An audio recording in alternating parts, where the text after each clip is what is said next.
And so when we read this, I want you to not only to see a man and a woman here, I want you to see yourself. Because I want you to see the discernment that God is going to give you of the desires that you should have in your heart. And to not be ashamed of those desires.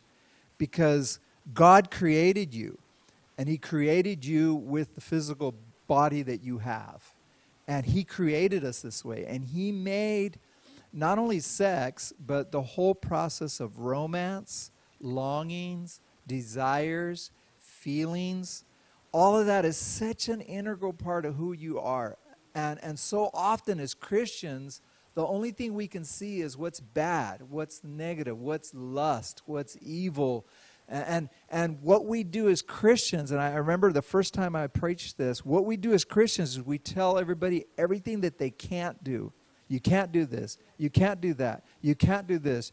And the Song of Solomon is a revolution because it tells you everything you can do. And so all of a sudden, all your inhibitions, all the things that you were cornered into the corner that you can't do, all of a sudden the Song of Solomon teaches you this is what you can and you should be doing in your marriage. And I tell you right now, just reading this book, you don't have to even study it in depth, but just reading through this book ignites a fire in your heart for your husband or for your wife. It absolutely does. And it will purify your desires.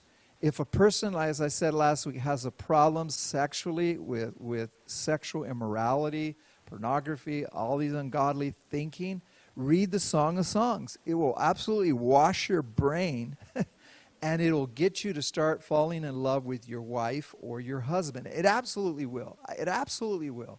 And that's why I want to say many times in the course of this study, the allegorical interpretation has crippled the church sexually. It has crippled us in our marriages because we don't understand the longings and the passions we should have for one another.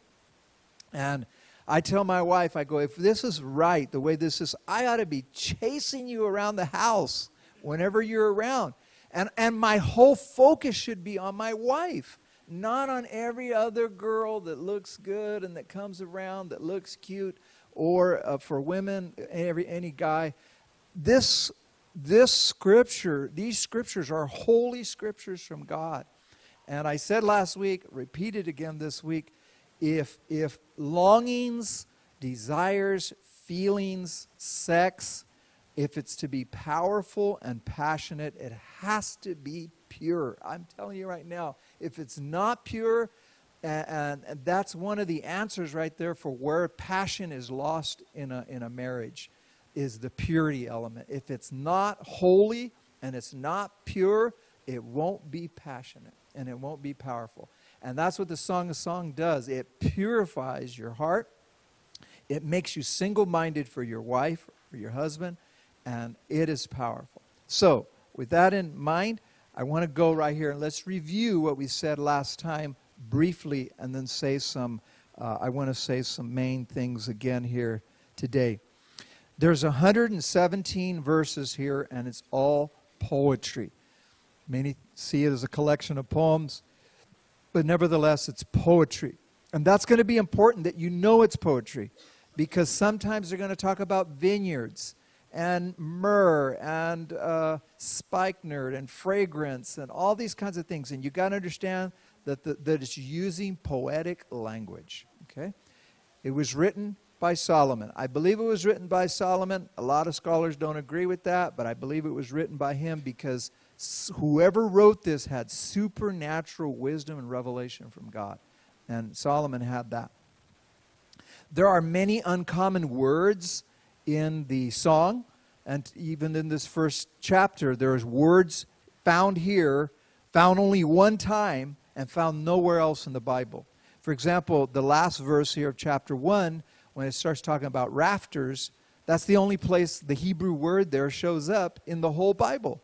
So we don't have any other verses we can look at to try to compare with that verse and try to figure out what it is. So some of these words are difficult to define because no one has ever seen them. They've only been used once. And last week we saw 47 words in the Song of Solomon. 10% of the words are only used in the Song of Solomon and nowhere else in the Bible, and some only one time. The word Lord or God is not mentioned one time. It's just like the book of Esther. That's another unique feature of the book. You don't find the word Lord, you don't find Jehovah, you don't find Elohim, you don't find God, nothing. There's nothing about God in the book, and yet you know God is all over the book because of its revelation. This is the greatest love song. It's called the Song of Songs. This is the Holy of Holies in terms of a love song, and yet many Christians know nothing about it. Okay? The language here is not carnal, it's not worldly, it's not corrupt, it is godly, it is pure, it is right, and it expresses the deepest feelings and longings of a man and a woman in marriage.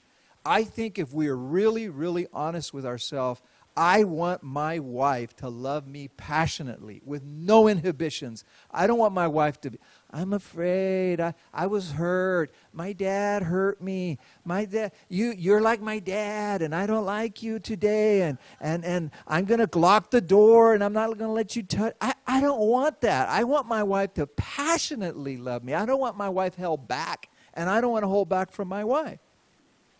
So we're going to say this a couple of times, maybe tonight, but I know that the Bible says in 1 Timothy 2, verses 9 and 10, and 1 Peter 3, that a woman should not be adorning herself with gold and jewelry and all that, and that's the only appearance you should have. I know the Bible teaches that God looks at the heart. He wants a meek and quiet spirit, a humble spirit. He looks at the heart. But the Song of Songs says, hey, put jewelry on, put perfume on, put that all on, and it's okay. I just want to tell you right now, I'm not, all you watching me on YouTube, I'm not a carnal pastor. I'm not telling all the women to go out and buy all this jewelry, all this gold and rings. I'm not saying that at all. But I'm saying if that enhances your love life and that enhances your approach, and you put perfume on and it makes you attractive to your husband or your wife, you need to do it because it says to do it here. And I want to say to you, it's okay. We're not going to go off the deep end. I'm not going to go off the deep end if my wife puts on perfume to draw me closer to her. I'm not going to go off the deep end.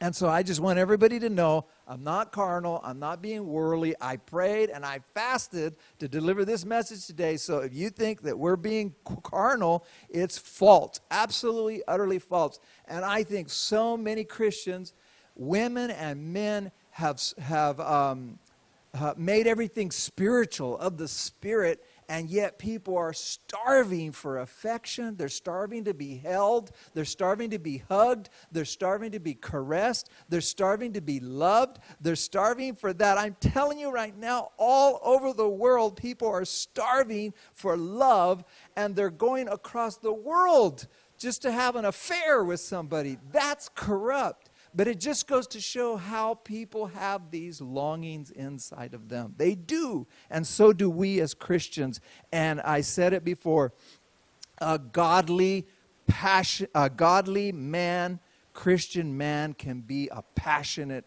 man sexually. He can be. He should be, because if he believes in purity and holiness, he will be passionate in his life and in his marriage. He'll be passionate about his wife. This book is about a natural, normal love relationship between a man and a woman, husband, wife, married, not affair, not all these words. And I want to say again, these people that are boyfriend, girlfriend, that are having all the fun, and they're having sex, and they're holding hands, and they're kissing, all that, that is all perverted. That is all wrong. There is nothing good about all of that. The good thing is when you're married before God with a husband and wife, and you enjoy your life together in love. All right. Well, I'm going to get fired up about all of this because I'm so tired of people pushing me into the corner, telling me what the Bible is not saying, and then they're struggling, and then they have an affair, and then they're hooked on pornography, and then they're thinking about having sex with some other girl in the church. And I think, man, that is perverted, and that's wrong, and you need to get in love with your wife and your husband, and this book will do that for you. So again, in review, it is not an allegory of Christ and the church. It's not an allegory of Israel and Jehovah. It's not an allegory of the Lord and the believer. As attractive as that might be, as attractive as that might sound, as spiritual as that might sound, it is not true. And tonight I'm going to show you again some of the allegorical interpretation, and you're going to literally laugh. You're going to say, how in the world did these people come up with this? The early church fathers dominated the interpretation of this book for centuries, and this interpretation is false. I'm going to say it as strong as I can into the cameras. I'm going to say it as strong as I can to you here. It is a false interpretation. It may sound spiritual, but I don't need this book to tell me that Christ loves the church. I can go to Romans, I can go to John, I can go to Galatians, I can go to any of the books of the Bible and know that Jesus Christ loves the church. I can go to Ephesians. I don't need this book to tell me that. I need this book to tell me how to love my wife. That's what I need this book. That's what this book is here for. The allegorical interpretation leads to confusion, multiple interpretations, and even heretical teaching. And in the course of this study, I'm going to point out some heretical teaching that was presented by the early church fathers in interpreting some of these verses of the Bible. For people for the Song of Solomon to talk about a woman's breasts, and for somebody to say that that's the Old Testament and the New Testament is a bunch of baloney. And we need to say that as loudly and as clearly as we can. It's not the law and the gospel. It's a woman's breasts. And that's the way we need to leave it. And all this other teaching is just ridiculous. Again, I'm convinced that this is one of the main reasons why husbands and wives have so much trouble in their marriages is because they don't know this book. If they knew this book, and tonight you're going to see right away, here's the longings of a woman. Here are the longings of a man. Here's what a man is looking for. Here's what a woman is looking for, and we need to pay attention. The natural interpretation is clearly the best. It is the only interpretation that fits this book. Nothing else fits. You can try all kinds of square pegs, but if it's a round hole, it's not going to fit. And so this only fits if it's a natural relationship between a husband and a wife. All right, let's read. Tonight we're going to go verses 2 through 17, verse by verse. I'm going to explain them. And I want you to see, while there are some sexual overtones in some of the verses, most of the wording here is the longings. You're going to hear the longings and the desires that the man and the woman have for each other. They're going to fall in love. This is the beginning of the book, and so we're going to begin to hear the longings. And I'm telling you, I love this book because right from the get-go, there's a passionate statement being made by the woman, and it doesn't slow down. I mean, the rest of the book, it is pedal to the metal. I mean, they never slow down in their love for one another. There'll be some longings that aren't fulfilled for a little while, but they are just madly in love with each other as you're going through.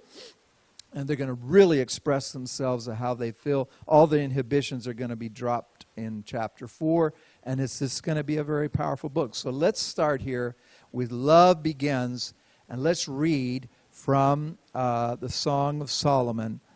Last week we talked about the Song of Songs, verse 1. Now let's begin with verse 2. This is the woman speaking. Let him, isn't this powerful? This is the first verse, okay? Let him kiss me with the kisses of his mouth, for your love is better than wine. Wow, what a statement, man. She hasn't even started. I mean, the gate has been open, and she's running out as fast as she can. Let him kiss me with the kisses of his mouth. Your love is better than wine. Because of the fragrance of your good ointments or perfumes, your name is ointment poured forth. Therefore the virgins love you. And then she commands us, draw me away, so we can be alone. The daughters of Jerusalem say, we will run after you. The Shulamite says, the king has brought me into his chambers, into his bedroom. The daughters of Jerusalem say, we will be glad and rejoice in you. We will remember your love more than wine. And the Shulamite says, rightly do they love you.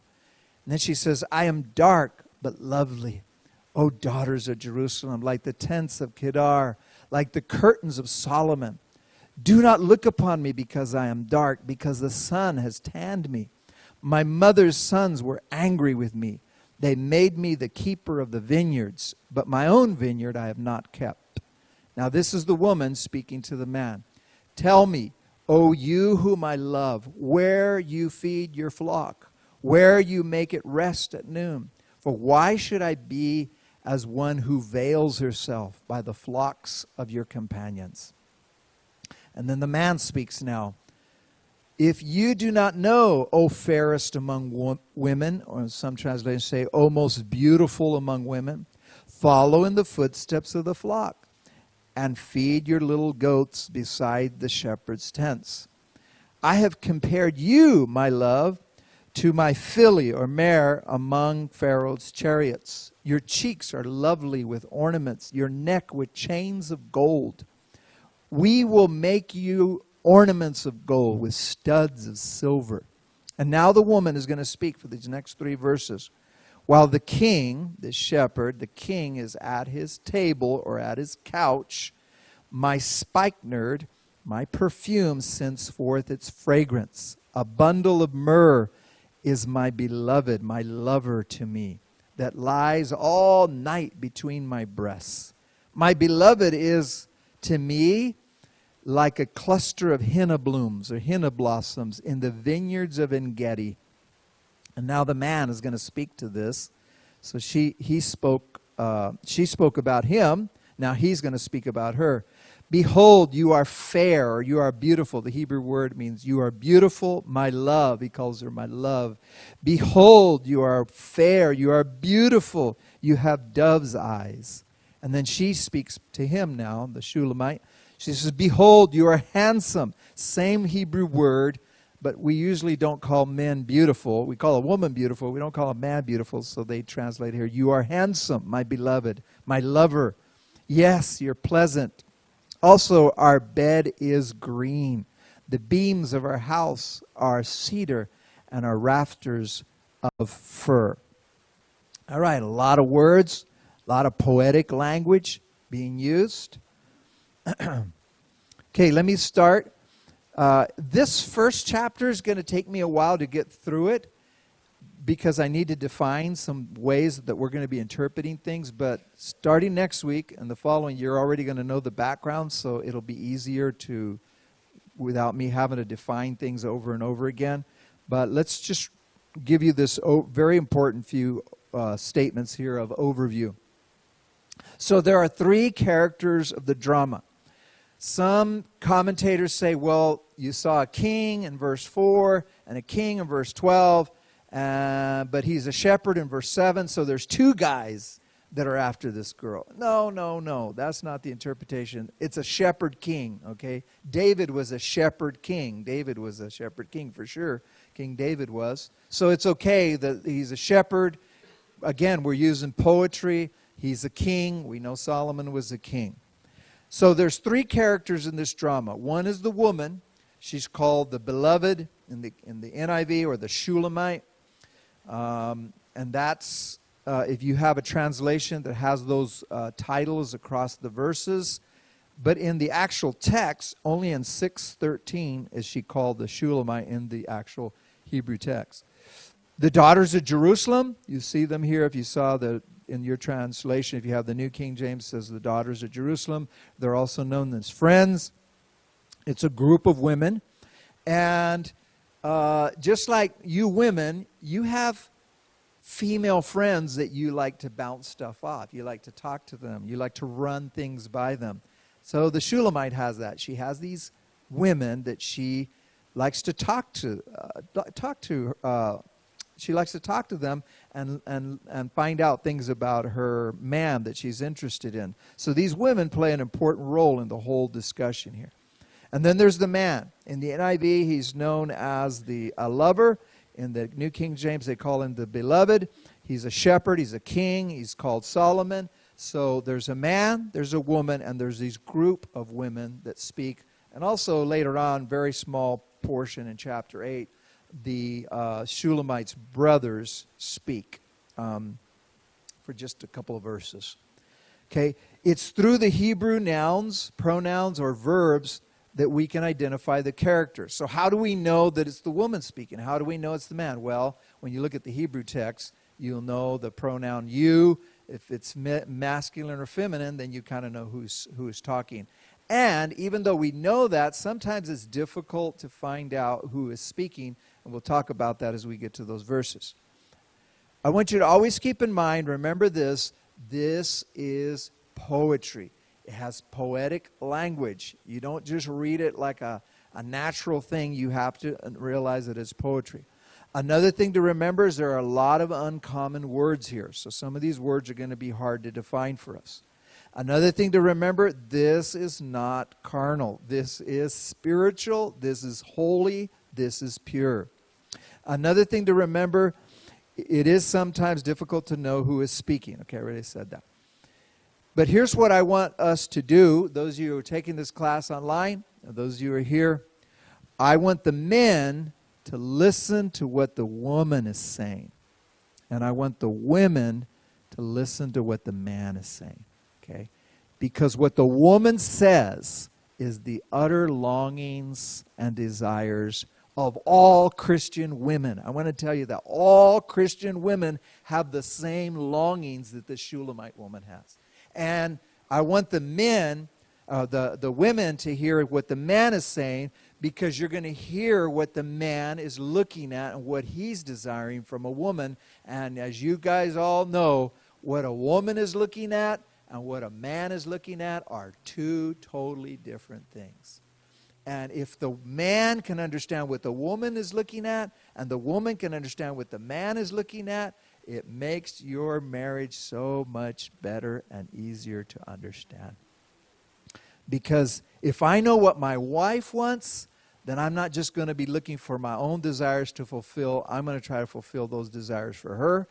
And if my wife knows what I want, then she's not going to try to fulfill my desires based on what she thinks is right. She knows what a man wants, and she's going to give that to me. And it's so beautiful to do that. So, as we're going to see over and over again, the woman longs. It's a deep, deep longing in her. The greatest passion that she has in the Song of Songs is that she wants to run away and be alone with her man. Nobody else has the attention of the man. She's got him to herself. They're all alone. They're in a room by themselves. They're out in the country by themselves. They're in a house by themselves. But that's what she longs for, to be all alone with her man. If I understand that, then I can take my wife to the coast by myself. And I know she loves it. Well, when she looks at me and she reads what the man says, the man is always physical. He's looking at her body, describing all the parts of her body. So if my wife understands that about for me, she can meet my needs in that way. And it's not carnal. Once again, it's not carnal. It can be. You can make it carnal if you want, but not in a marriage relationship. Okay, so verse 2. Let's start. Begin here with verse 2. The NLT translation says, "Kiss me and kiss me again." I love that. Kiss me and kiss me again. She wanted deliberate and repeated kisses. This is a deep longing and a desire of a woman. Now you say, Pastor Charlie, I don't really too much into kissing and all that kind of stuff. Well, probably many women that are gotten to that stage, they probably are so plugged up in their heart, so hurt, so beat down, they can't even know what it used to be like to be passionately kissed. And I tell you, the longing of a woman here is the longing of all Christian women, I want to say it. Longman says the song proper begins with an explosion of words, and it is a dynamic tone that never ends throughout the book. And I'm going to tell you, she put it pedal to the metal from the first verse, and it goes that way through the whole book. There's no holding back for this woman. And by the way, the initiator of most of the stuff going on in the Song of Solomon is not the man, it's the woman. She is the one going after him, pursuing after him, dreaming about him, longing for him, searching for him. Man, you don't read about that in books today. I tell you right now, I wish my wife did that with me. That would be just all right with me. If she called me all the time, she, I love you. Can you come over? Can we go out to eat? Can I be with you? Can you hold my hand? I mean, that would be, I would faint. First of all, I would faint. But then after that, I would say, man, this is pretty awesome. Today we have women, if you want something, you got to come over here and get it. I don't want that. I want to have it where my wife passionately loves me. I like what this one ministry, marriage partnership, said. The passionate kiss, average length, 1 minute, reveals a lot about your relationship.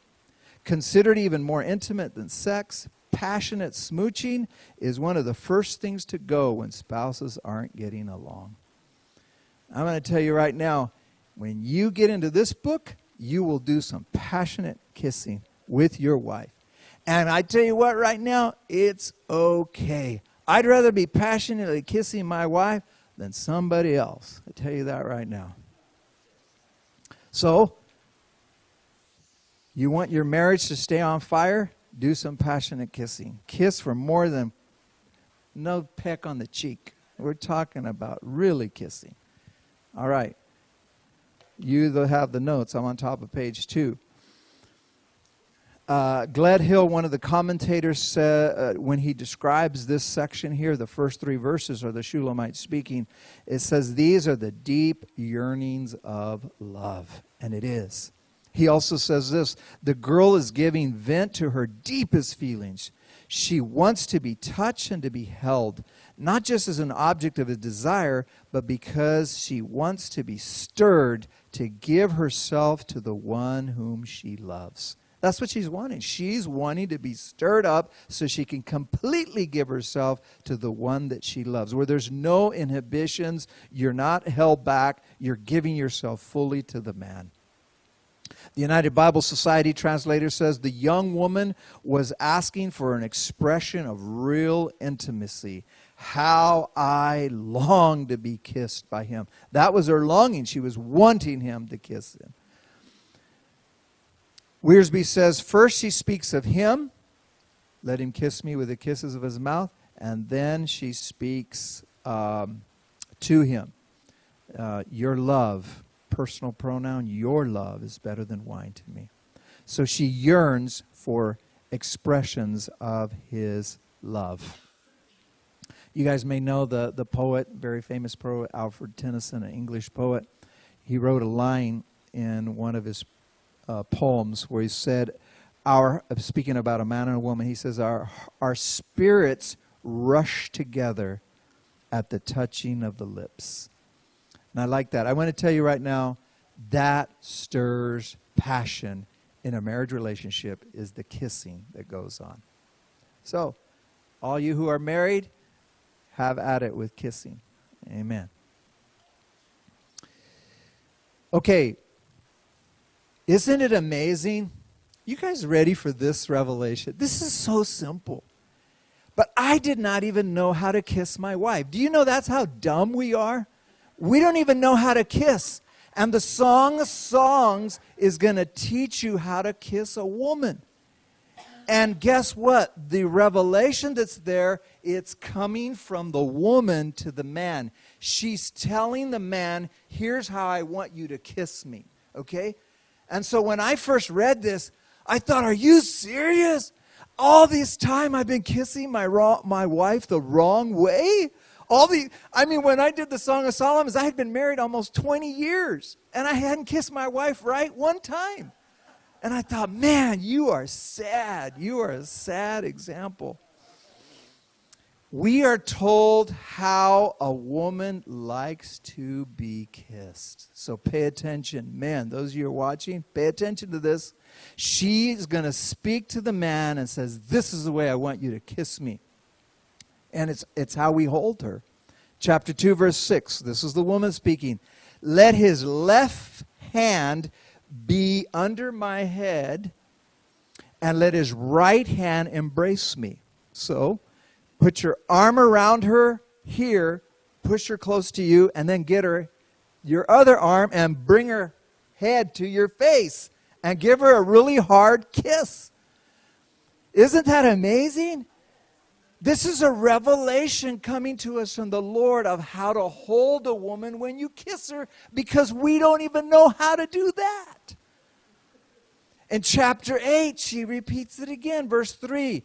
Let his left hand be under my head and the right hand embrace me. The woman is speaking. And you know what? When I read that, when I saw that for the first time, I went home and I tried it on my wife, and I want to tell you it works. I want to tell you my wife got excited, and I thought, why are you getting so excited? And I said, you know what? I told her, I was looking, I said, this is the way the woman says she wants to be kissed. And even my wife said, oh. She didn't even know that she was supposed to be kissed like that.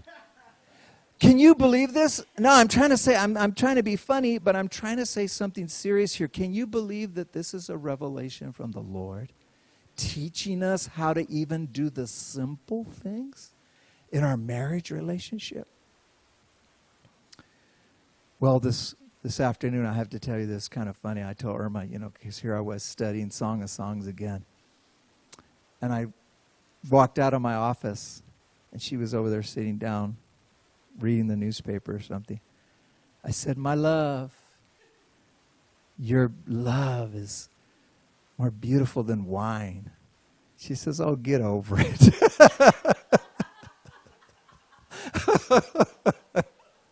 I thought, I'm trying to be, a French romantic person here, and you're just shooting me down. No, but she actually gave me a kiss after that, so that was good. But you know what? It's funny, after you read this book, everything changes. The dynamic in your marriage relationship changes. Ever since I taught this course 12 years ago, I've called my wife constantly my love. That's what I call her, my love, because that's what the beloved, the man, calls his girl in this book. He calls her my love. So I picked up that language, my love, my love. Nelson says this, the woman was immediately and strongly attracted to Solomon. She found him utterly intoxicating, even more so than wine. So as you guys know, people, when they drink wine, they get intoxicated. They get lightheaded and all that kind of. But she's not thinking that way in terms of drinking wine. She's talking about his love is even better than all that. In fact, later on, she says this here about his love, but later on in chapter 4, verse 10, that whole fourth chapter, almost the whole chapter, the man is talking. He's describing her physical body. And she says, how delightful is your love, my sister, my bride. How much more pleasing is your love than wine. So can you see, she used that language. And later on in the book, we're going to see the man using the same language, that her love to him was more than even wine. Verse 3. One translation says, your name is like its spreading fragrance. No wonder all the young women love you. So it talks here about ointments. Your name, do you see that? Your name is ointment poured forth. In Hebrew, the language and the culture, a person's name had to do with their character, with their reputation, with that whole person. So it wasn't just your last name, it was who you were as a person. And when she saw him, she saw his name was like a perfume that was poured out. Like his beauty, his character, his reputation was so beautiful that it spread forth. And even the other women, these virgins, right there at the end of verse 3, these daughters of Jerusalem, even those girls were touched by his reputation, his character, to a point where they even want to fall in love with him. Of course, she has him. In fact, in the next, it says there, therefore the virgins love you. It's going to say it again at the end of verse 4. We will remember your love more than wine. These women are going to say that. And then the Shulamite concludes verse 4 by saying, rightly do they, these girls, love you. Because he is such a lovely person, has such a lovely reputation and character and name that even these women are affected by this. So she ended up getting the home run, of course, because she's the one that got him. Now, I'm going to just show you this. It's not that critical in the text, but I want to show you how poetry is used here in verse 3 so that you can know that it's poetry behind the scenes, even though we don't see the Hebrew words. You see the word there, ointments, plural, ointment, and then the word name. All those words kind of rhyme together in the Hebrew language. And so I wrote it down here. Shemenaka is for the word for oils. Shamen is oil, and Shemek is the name. So you guys have heard poetry, right, where, that they make it rhyme. Room, ba ba ba ba ba ba. Broom, ba ba ba ba ba. Soon, so they make all these words rhyme. Well, in Hebrew, it does the same thing with a lot of these words. It's poetry in the background. So when you say shamen or shamek, it kind of rhymes together, and there's a cadence that it has in the text. Perfumes, scent smell, were an important part of the attraction to one another. We're going to see that again in verses 12, 13, and 14, where they're going to start talking about fragrance. Okay? And so again, you see that in various verses in the Song of Songs, chapter 1, verse 3, 1:12, 3:6, 4:10, 5:13. It talks about the fragrance, the perfumes. I want to say this to the men and to the women. Smelling good is both positive and healthy in lovemaking. To be clean, to smell good. And I want to say, I said it before in the first class, I did this class, and I say it again now. I think it's okay for people to perfume themselves, but just know that a man is drawn to perfume smell, okay? So if you're doing that for your husband, it's good.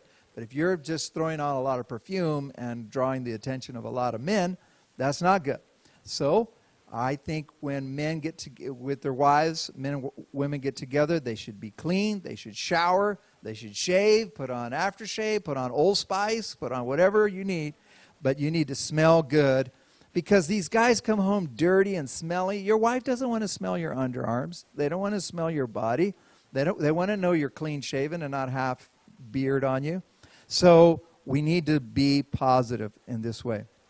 His name, character was the perfume. He had a good reputation. Even other people, the maidens, were attracted to him. Somebody's phone going on? The CEV says, and you smell so sweet. All the women adore you. The very mention of your name is like a spreading perfume. How many know that should be the way it is when we meet somebody? That they should be a people of good character, right? And good reputation. And that should spread forth. One time, the Bible, United Bible Society translation, his name or his fame spreads out like poured out oil. Aiken says we must also listen to what others have to say. No matter how strong the physical attraction, he will also listen to public opinion. So we need to hear what other people are saying. If you're going to go date somebody or court somebody, you should find out what other people believe about that person. If they have a good reputation, hey, that is like a perfume being spread out. Nelson says he had a solid reputation with others. He wasn't just good looking, but he was someone all the young women wanted to date. So he had a good reputation. Now, verse 4, it's kind of a long verse, and it has several different people speaking in it. And if you look here in the New King James, It has the woman speaking, the daughters of Jerusalem, the woman speaking again, the daughters of Jerusalem, the woman speaking again. So there's a lot of people going back. There's a lot of people talking back and forth here. But I want to look at the word there where it says, when the Shulamite says, the king has brought me into his chambers. You see that word chambers or bed or couch? Some translations have. I want you to hear what the allegorical interpretation is about this. Okay, so you can hear what they believe. Okay, Origen says that these chambers mean Christ's own secret and mysterious mind. Theodoret of Syra says that these chambers mean God revealing to me his hidden purposes, the plan concealed from ages and generations. Gregory of Elvira says it's the mystery of the heavenly kingdom. Bede, the British monk from the 9th century, he says it's the interior joys of the heavenly homeland. 4 different people, 4 different interpretations, all mysterious, mystical, that have no meaning. And that's what's the problem with the allegorical interpretation. You can get chambers to say whatever you want it to say. And there's nobody who's right. Who's right out of these 4? Who's right out of them? You can't tell. There's no right interpretation because they all have a different interpretation. Verse 4 says, take me with you. Come, let's run. This is the woman speaking.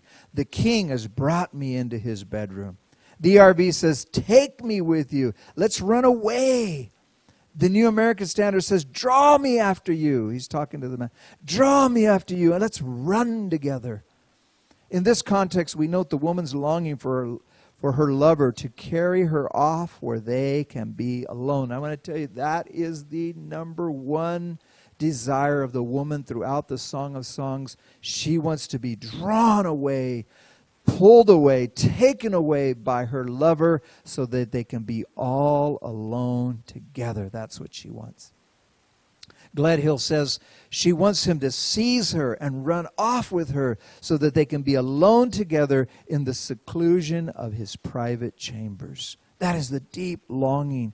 In fact, the word there at the beginning of verse 4, draw me away, it's a Hebrew imperative verb of command. She's commanding, please, please take me away. I want to be alone with you. Let's run together. Take me so I can be alone with you.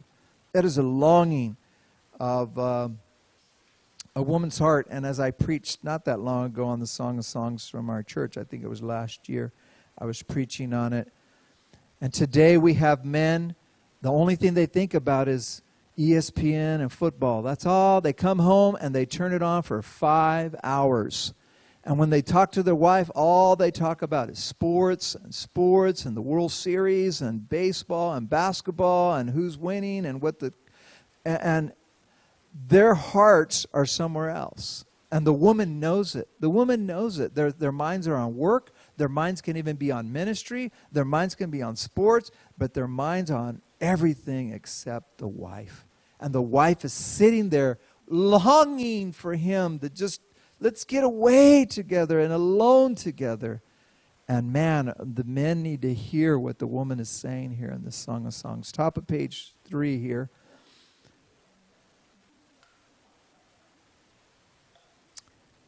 Here in chapter 1, verse 4, these statements indicate that she wants to be alone with her man. And here in verse 4 calls him the king. And we're going to see that again in verse 12, the king. So whoever she's talking about is a king. And then we're also going to see in verse 7 that he's a shepherd. So he's a shepherd king. Doesn't mean there's 2 people. Just means there's one person who happens to be a king and a shepherd.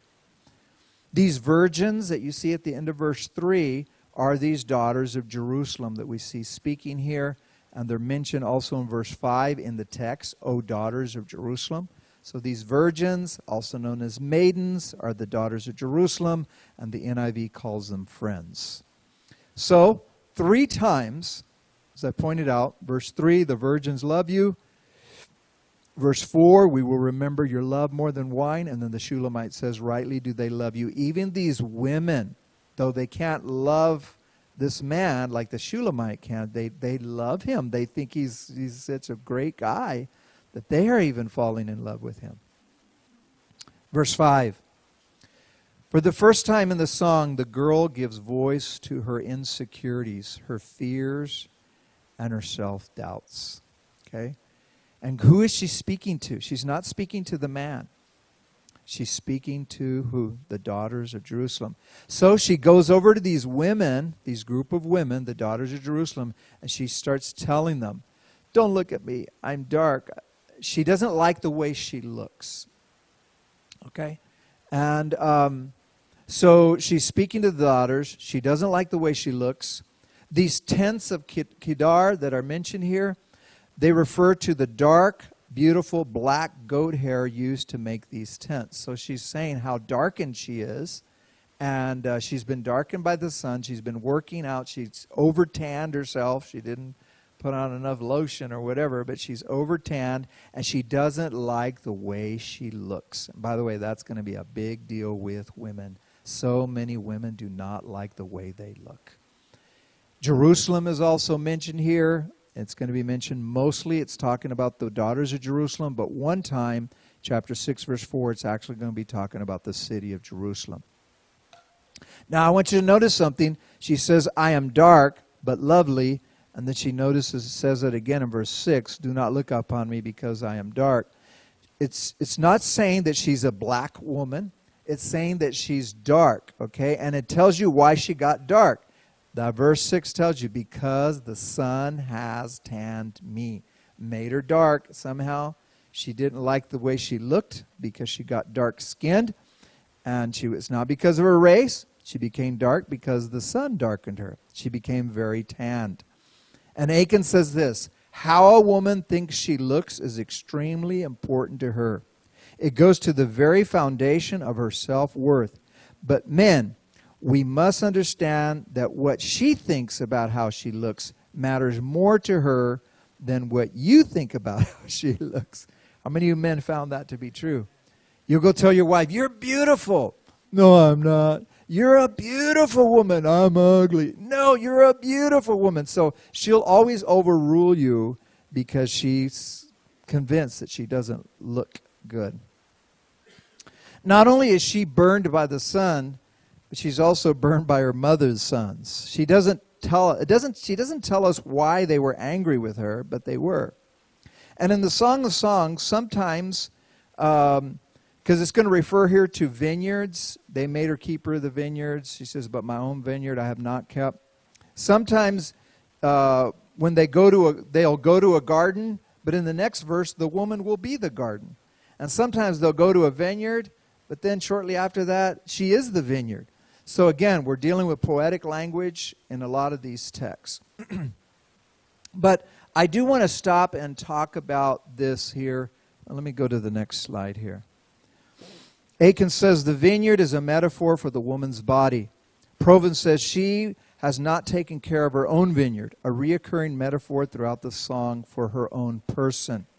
Elizabeth Hugh-Weiler, who is a woman, I deliberately read two women commentators because I wanted to hear the woman perspective. She says, vineyards is a loaded term. The term can also be symbolic of female sexuality. The woman acknowledges that in an unspecified way she has neglected her own sexuality. And let me read this last one here by Glidhill. He says, her vineyard represents everything that conveys her essential femininity. Her looks, her complexion, her dress, her status, her sexuality. All these considerations which make her attractive to a man.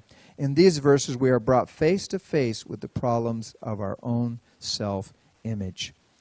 The woman is telling this woman is telling these other women, don't look at me. And there is something about a woman when she's overweight.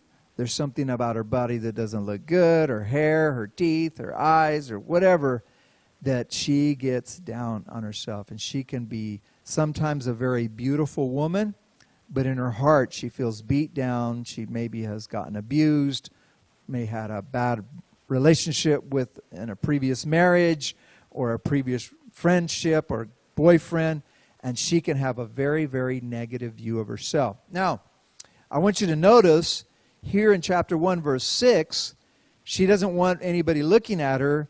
But by the time you get to chapter 2, verse 1, she says, I'm the rose of Sharon, and I'm the lily of the valleys. And I'm thinking, well, how did she go from not wanting anybody to look at her to making a declaration of how beautiful she is? She is the rose of Sharon. She is the lily of the valleys. You know what happened between verse 6 and the beginning of chapter 2? Is that the man started praising her. The man started praising her for her beauty. And so that is a powerful statement for us men, to always remember to build up and praise our wives. That is a very powerful thing. And he's going to say some things about her here in the first chapter that's going to lift up her spirit. I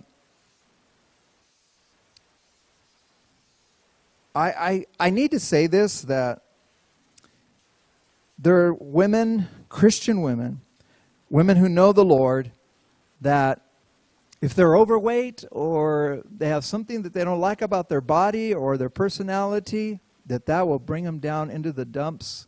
And you can try everything you want to try to lift them up, and they're still down into the dumps because of the way they view themselves. And sometimes women are even very beautiful, and they still see themselves as ugly ducklings, and that is a tragedy that should not be. But it's very important that we learn to minister to the women. I've said this before. I said it in the last time we taught the class. My wife was raised in a home where her dad was very, very abusive and beat and committed adultery and did all kinds of evil things against the mother. And that really hurt my wife, and hurt my wife for years. And my wife saw the beatings and the punishment, all the ungodly and terrible things. And I don't want to dishonor my father-in-law, because just before my father-in-law died, I led him to the Lord. He was 74. He was only a couple months away from dying. I led him to the Lord while he was in the hospital. He genuinely got saved, but he was a terrible man in the home. And I think my wife is a very beautiful woman.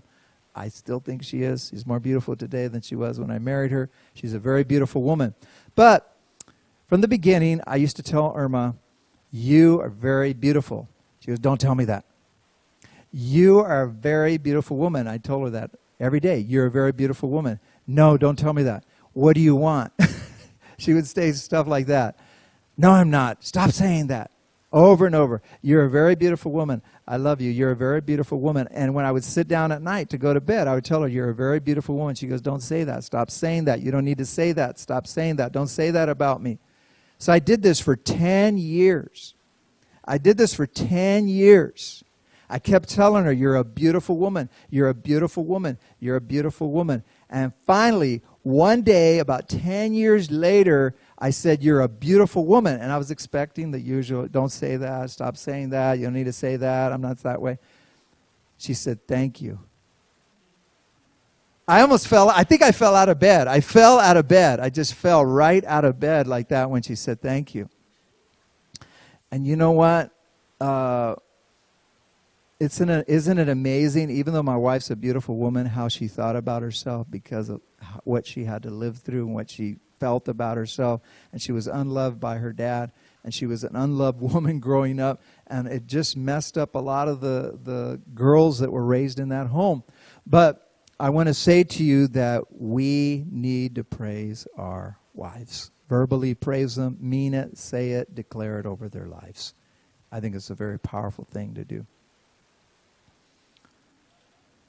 In these two verses, verses 7 and 8, you're going to see the words, graze your flock, your sheep, the flocks, the tracks of the sheep, graze your young goats, the tents of the shepherds. We're now in a shepherding scene.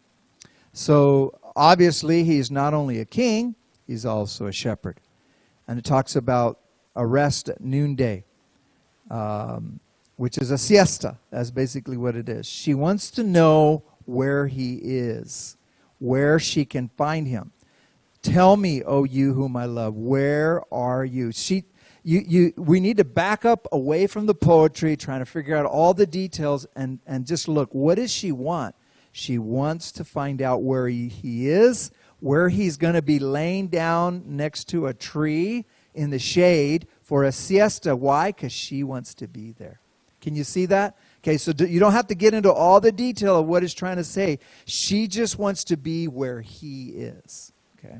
And she doesn't want to veil herself, because in those days, prostitutes would veil themselves, and in the middle of the day, they would come out to the fields, and that's how they would do their services. She goes, I don't want to veil myself. I don't want to prostitute myself. I don't want to have to change who I am. Just tell me where you are, and I need to go and be there where you are. That's what she's saying. That's what she's wanting to do. Hugh Weiler says that some commentators think that the lovers are teasing each other here. The woman knows where he is, and he's playing hard to get. I don't know that that's exactly correct. I just know she wants to be where he is. And another thing is, if she knows where he is, she can go directly to him and not be around all the other shepherds that are there. Verse 8 talks about shepherds' tents and the flocks of your companions who are also taking care of sheep. She doesn't want to be going through there as a young single woman when all these other guys are there, because you know what's going to happen when a young, attractive woman comes by and there's all these guys are right there. They're going to whistle at her. They're going to make all these cat calls. She wants to go directly to where he is so she can be alone with him. And this is going to help us interpret verse 9 here in just a moment. So as we stand back and look at the scene, she just wants to be with her lover. She wants to be with him when he is resting in his tent, or under a whether he's resting in a tent or under a tree. She's demanding to know where he is. She's Greek Hebrew imperative verb. Tell me, I want to know where you are. In verse 8, it's the first time that the man speaks. If you have the NIV translation, it shows all the women speaking, the friends, the daughters of Jerusalem. But I believe this is correct. It's the man that's speaking right here. This is the first time he starts speaking, and right away he calls her the fairest among women, the most beautiful of all the women. And he's going to say it again in verse 15. He says, behold, you are fair. Your Hebrew word is beautiful. You are beautiful, my love. Behold, you are beautiful. This is what he's telling her, right? Remember, she didn't like the way she looked, but he's telling her, you are a very beautiful woman.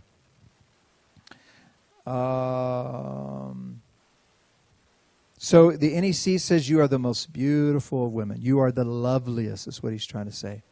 So this language is going to be used. Both the man and the woman are going to use it. The woman's going to call him handsome. He's going to call her beautiful or fair. And again, the NIV says it's the women, the group of women that are speaking, but here it says it's the man. Now, verse 9. I don't know about you, but I've never compared my wife to a horse. Okay? That will get you into a lot of trouble.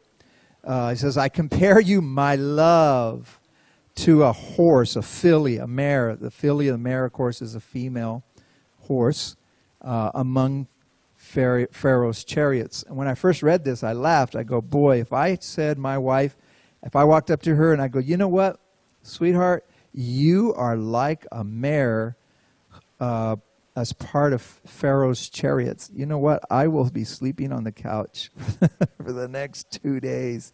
But I've never called my wife a horse. Well, what does this mean?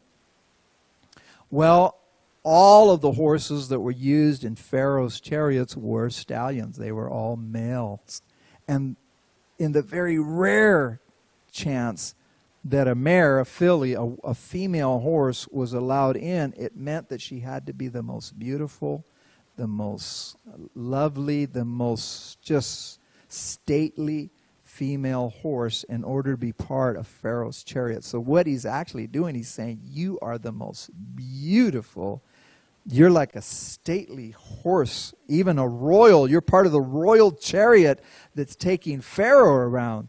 So this is, for that culture, that was a powerful thing to say to a woman. In our culture, you'll get a black eye from the woman if you say you look just like a horse attached to Pharaoh's chariots.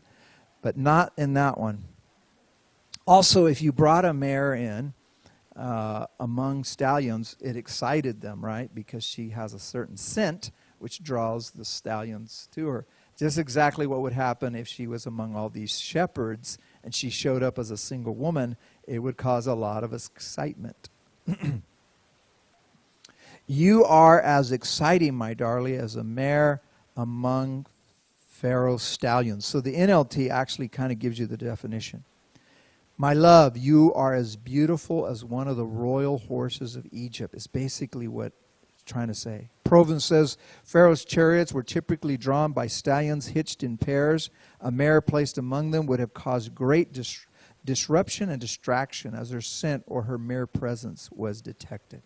So here he begins to call her my love. And in chapter 1, verse 15, he calls her my love. And that's the words that I picked up.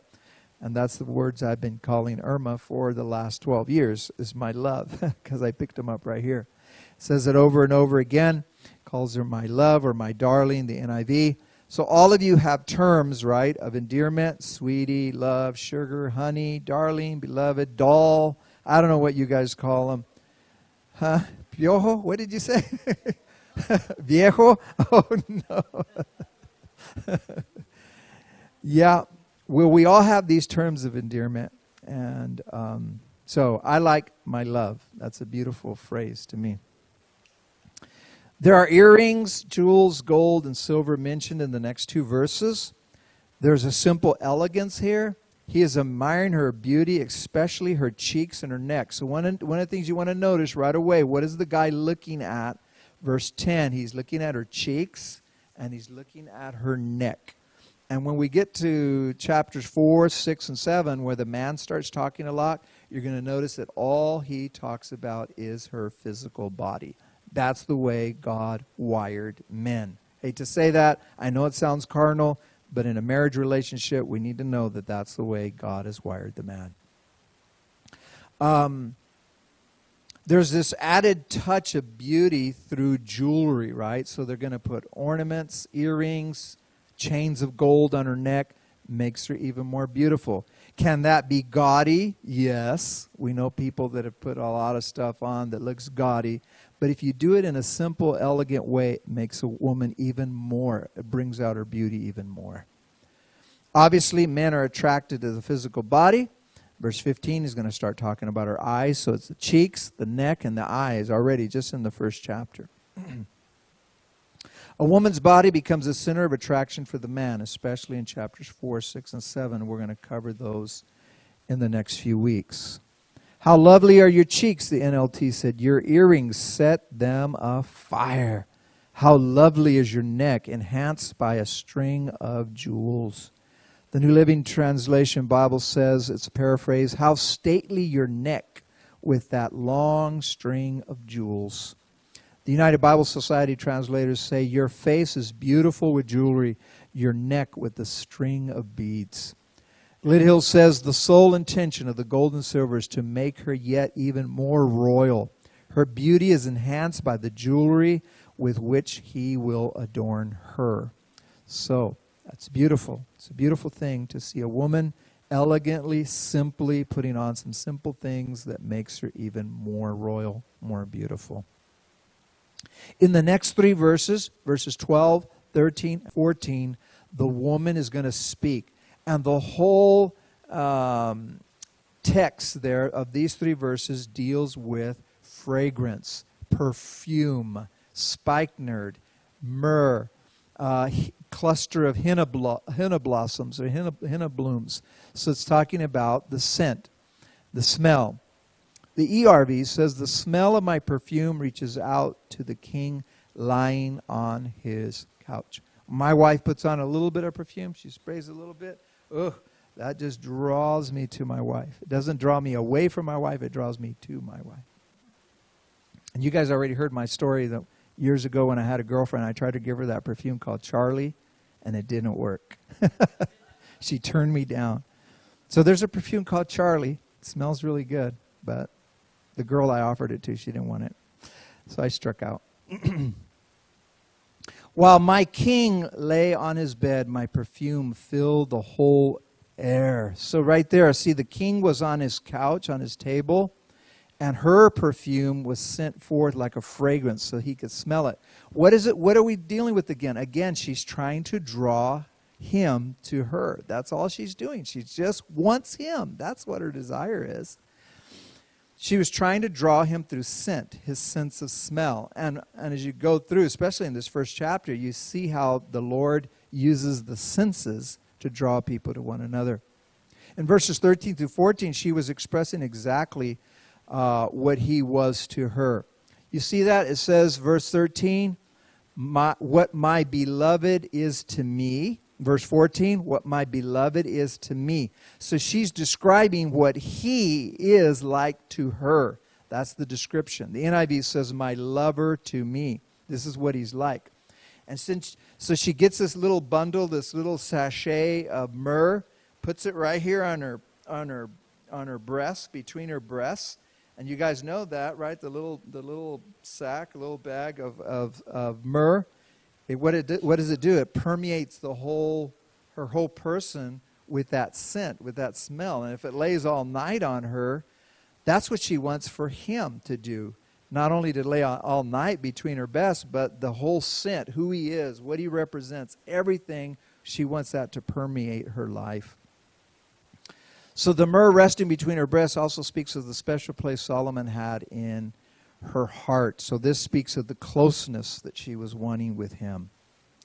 For the first time, he is called my lover or my beloved. And so this is going to be the word that's used 27 different verses of the Song of Solomon. Generally, lover is a very negative term today, right? If a girl, single girl, not married, walks up to you, she goes, I'm going back to my apartment with my lover, you already know they're going to fornicate, right? We don't use that language today in a marriage relationship. And I think it's sad. We think we should use that. Myrrh is mentioned in a lot of the verses. A lot of these fragrances are mentioned several times. The henna bushes or blossoms are beautiful to see and sweet to the smell and a very rare find in a dry desert climate. So what is this phrase? Because I want to use this as an example. We're going to encounter phrases like this. The vineyards of En-gedi. How many know what the vineyards of En-gedi are? Well, most of us, we don't know. I had to do research on it. I didn't know what the vineyards of En-gedi were. Well, there was a place in the Dead Sea on the western coast called En-gedi. And that area right there that whole surrounding area is very, very dry and desert. But right there at En-gedi, in that particular location, in fact, this is a modern picture of it. This is what it's, oops. Let me get the right one. This is what it is. It has these springs, and it has all these green trees and palm trees, and people go soak their feet in there. And it's like an oasis right in the middle of the desert. And it's a very romantic place. So guess what? She's saying about her lover, this is what he is to me. These cluster of henna blooms, they're really tall. They're about 10 feet high, and they let off a really nice scent. Okay? So she's picturing him being there with her in this place, this romantic place, this place where they can be all alone. Can you see as we stand back again, all she wants to be all alone with her lover at a romantic place where they can be alone and talk together, hold each other, kiss each other, and all those things. So she is, again, reaching out to him and saying, this is what I believe about him and want it for him. En-gedi means spring. En-gedi was the Hebrew word for a young kid, a young goat. It's the only natural waterfall in Israel. And that's something, that waterfall, those waterfalls you saw there, that's the only place that has the natural waterfalls in all of Israel is right there at En-gedi. And do you remember when David was running from King Saul and he was being pursued by King Saul? King Saul was trying to kill him. He had 3,000 men after him. There was one point in there where he was so weary and tired. You know where he ran to? He ran to En-gedi, the strongholds of En-gedi, because he knew he could go get refreshed there. He could get water there. He could get refreshed from the pursuit that he had when Saul was chasing after him. Where Pharaoh's horses were best, so here the produce from En-gedi is the best of the best. These henna blooms, these henna blossoms from En-gedi let a beautiful fragrance, and they were very, very tall. They're about 10 feet tall. And so they let off this beautiful scent. En-gedi is an oasis on the southwestern shores of the Dead Sea. It is known as a refreshing and fertile place because it is watered by a spring. Verse 15. The man now talks again. He already called her the fairest among women, the most beautiful of women. In verse 8, he's going to use the same language once again. Now he's speaking directly to her. Okay, you're my love. You are fair. You are fair. You have dove's eyes. So he's talking directly to the Shulamite. So the Shulamite was a very beautiful woman.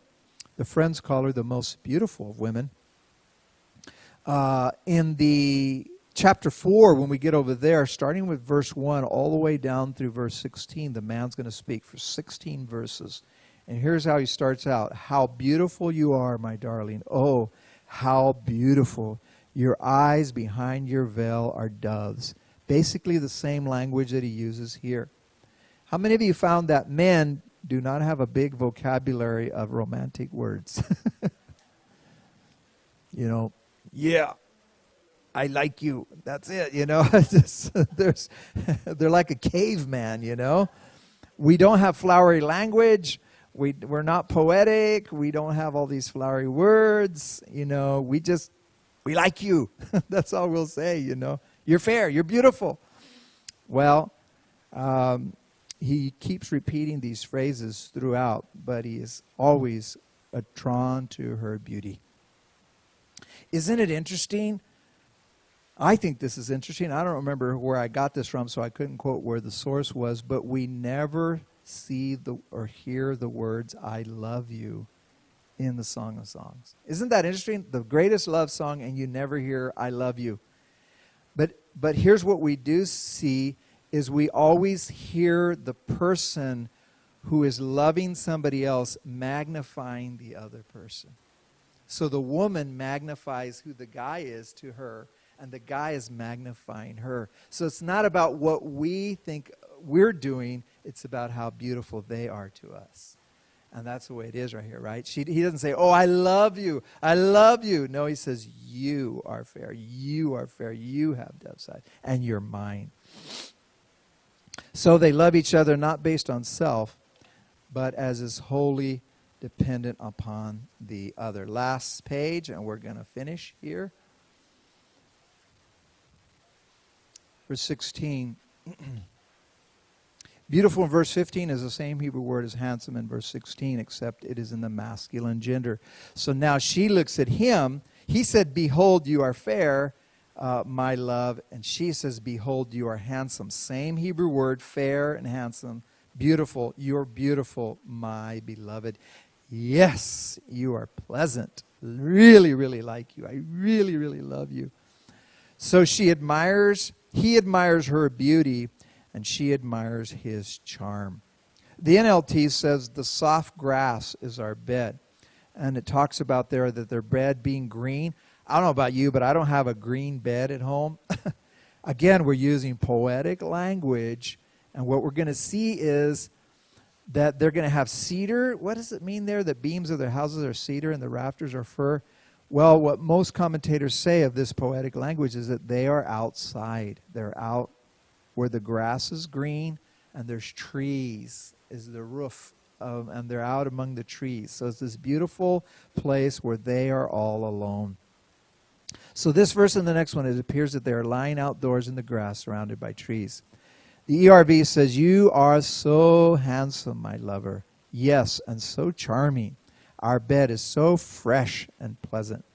So as Glidhill says, their bed is in the countryside. So you can picture these scenes here with a man and a woman just laying out there in the grass, falling in love under the shade of a tree, just enjoying life together. And once again, this picture right here, this is what a woman wants. This is what she wants. She wants him all to herself. And unfortunately, the men, our minds are on everything but the woman. And that leaves the woman utterly frustrated. And I tell you, when my mind is only on ministry, my wife is frustrated. So right now we have dates every Monday, my day off. We always have dates. We go out to eat. Fridays we have dates.